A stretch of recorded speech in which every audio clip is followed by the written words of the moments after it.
defects of everyone become clear.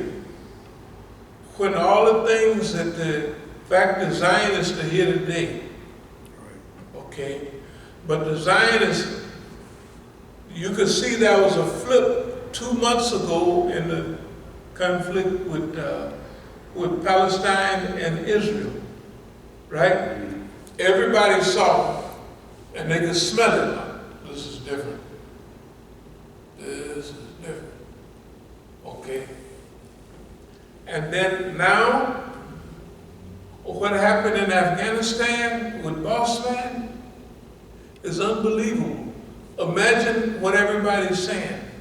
The Germans are saying, man, the British, the lapdog of the Americans. And the French have always been slipping around trying to find a way in and a way out. And now, okay, here's what we call this period. This is the era of resistance number 2, not World War II, but the era of resistance number 2. That means that this era that we were talking about 10 years ago, remember, this is 10 years ago. I mean, to most people, 10 years is a long time. This seems like a few months ago almost. At least it does to me. I mean, but it's 10 years ago.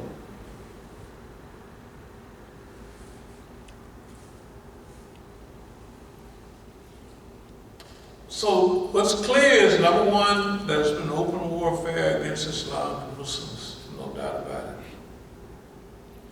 So now,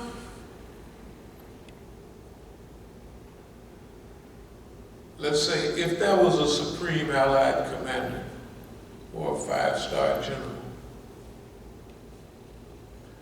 this person would issue commands for this period. They would have done their research, they would all have come up with it. Well, we're going to have Normandy, we're going to have an allied invasion, and we're going to do this. And now, we come to the point of, let's call it resistance era number 2. This was just resistance era number 1. But resistance era number 1, it took us 40 years to get there. You see what I mean? This is not so, we're just naming these, like, they've been having wars all the time. They had World War I, that was a big war, World War II, and they didn't have pretty big stuff all the time before and up till now. But this is for categorizing. This is resistance era number 2. Now, how do we act during this period? Number 1,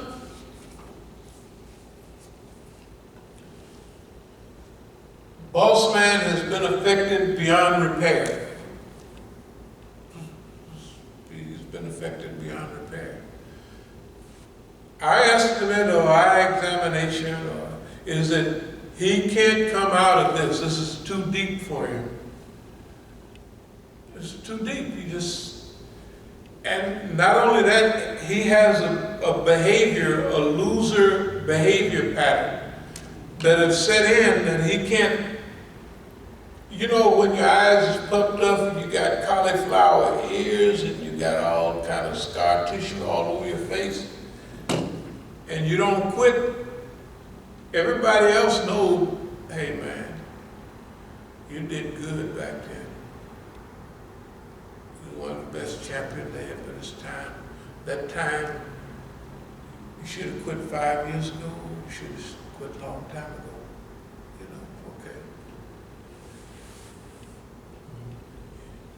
Usually, the champ don't hear it because he's been in the pattern of winning.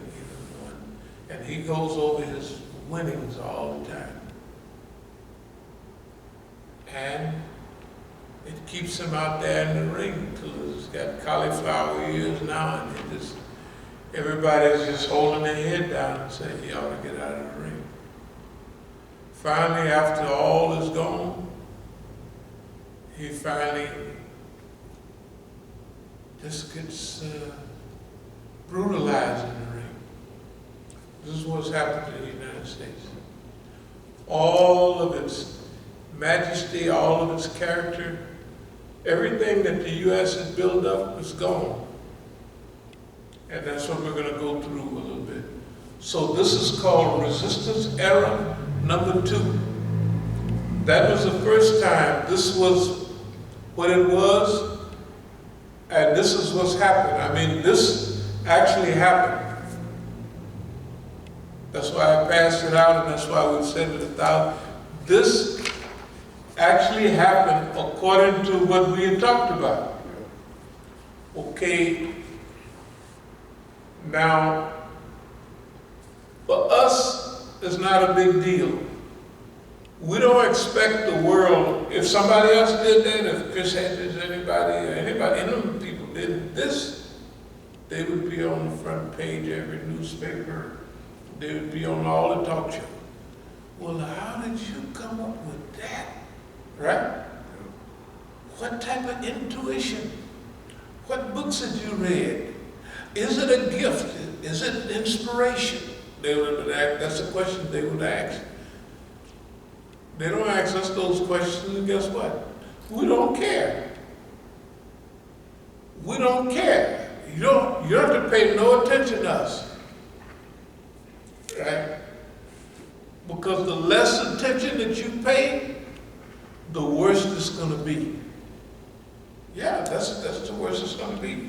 You got to remember now, it was 2-3 years ago, we said we're going to claim all these things that happened as our victories. We're going to say what we've been feeling all the time. Now, we told you this, boss man, you do this, you do that, it'll be all right. And we're offering our help, of course. We're nice colored people, and we offer our help. Free of charge, no nothing, da-da-da-da-da.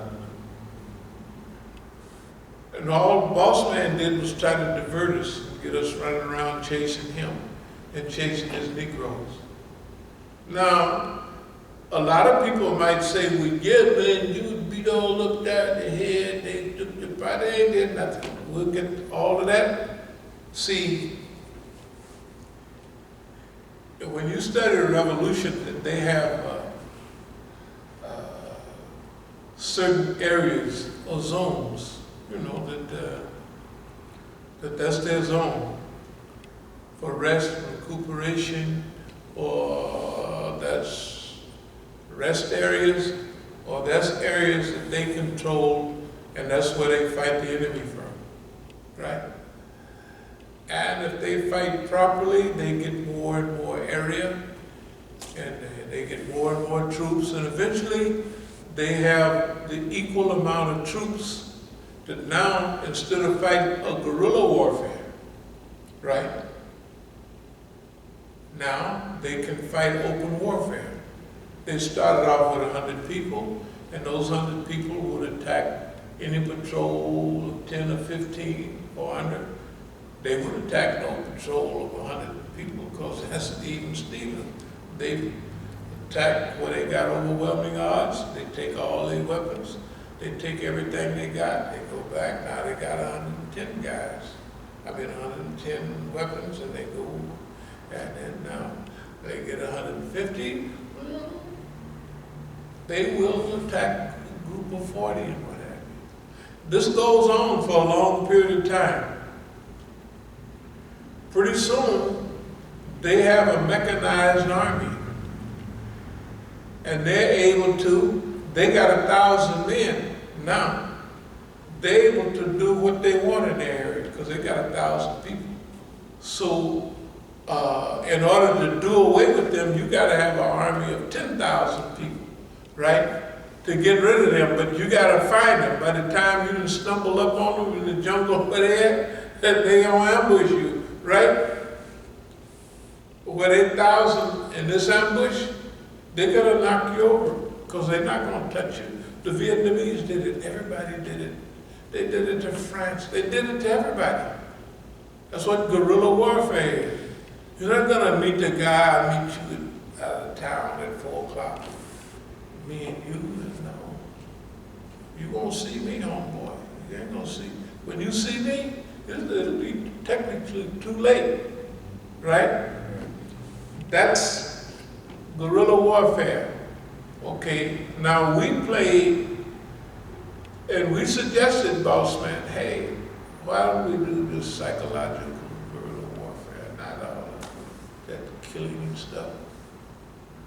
Well, we're saying the boss man, it don't sound like much, but we're saying the boss man, you got everything, boss man. Why don't we do psychological? And the boss man is thinking, I got this nigga surrounded, I got all of this. Yeah, we're psychological, I'll run you crazy, nigga. That's what he's saying. That's why we're saying, now boss man, we don't want you to get mad. And we're just going to announce it like you agreed, psychological guerrilla warfare. Right? And that's what we've been doing, and it's still going on now, right? That's right. And it's worked all along. Why? It's a Negro analysis. It's a simple analysis. They got you surrounded, they got this, they got that, they got what they call everything, right? So, what do the Negro have? Chit chat and bull crap of strategic thinking. Look, this is from back in the 80s. Strategic thinking. We got every book on strategic thinking. We got everything that they've ever written. I got 50 of these things. These is when they used to have tapes, right? I used to ride in the cars all over with these, listen to strategic thinking. That's why our articles on, remember, it's just like music. First, you play the famous music of the day, right? At first, when you're just getting started, you know, young guys and everything. And then as you go on, you get your own style and you get your courage. Then you make your own albums, right? With your stuff in it. You're not out there all alone. You built on that's what we've been doing all along. Building on our own. And we've been out there a long time. All of this stuff, we've been out there beyond them for a long time, at least decades. But we didn't have we have to engineer him or them into where we can deal with it, right? I mean, so we are correct on this. We gotta have, this is where psychological guerrilla warfare comes in. This is where patience, sabr, longevity, durability, all those words we use, that's where they all come in at.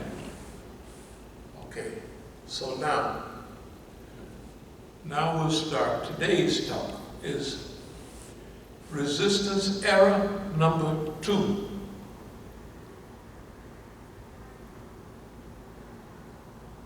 We couldn't start without mentioning Imam Hussein.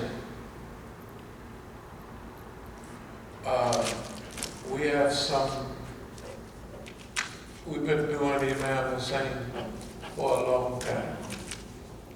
Let's see, we got, but we have a tape called Imam Hussein in America. I don't know if you ever seen it, but it's Imam Hussein in America. We passed that out. We were telling all of our friends that you're beating your chest and all of that. You got an Imam Hussein right here in America. The only thing is very modern, and his skin is tinted a little more than a regular Imam Hussein. But the things that's being done is right out of that. And the things that we're talking about, and the things that, we didn't have several periods of where we've been waiting on something. And we'd run out to California, but we would, hey, always had. So a few years ago, I thought it was time to make the move in California. I had them in court, well, they had us in court, they thought, but we was rolling right along. So I came out here in December, and I was going back in January, because I had a court date January the 6th, that was 2020. A lot of people think, well, that's 18 months ago, 19, 20, that's a long time ago. That wasn't a long time ago. For us, for what we're in, when we talk about 10 or 20 years in a protracted storm, it ain't nothing.